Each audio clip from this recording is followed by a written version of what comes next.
මං හැමදාම ඉස්කෝලේ ගිය පාරක් වෙලා බලලකෝ අයියා. ඒ වගේ කරුණ තමයි බං හිමල යන්නේ කියවන්නේ.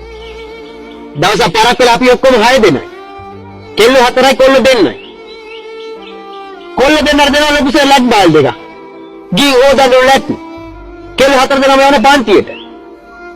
මං ඇද්ද බං එකට අංචියේ. බහිතන්නේ හිමලයා. දුමහලක වැඩක් පුරා කියලා.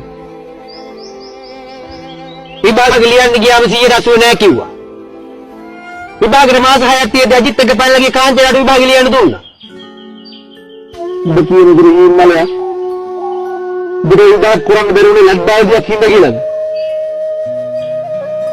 කුටියන් කෝටෙන් ගුටි කක්ක කල්පාඩම් කරේ විභාග ලියන්න බැල්ලකෝ අයියා. අනේ බහද්දන කුරුඳ පන් හිමලයා. උඹ විභාග ලියනවා කියලා හොරන්නද?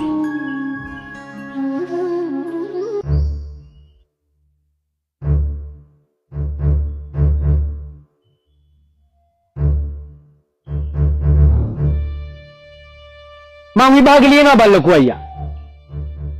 ඒකට ඔය කාට තේරෙයි මම මොඩෙක් නෙමෙයි කියලා.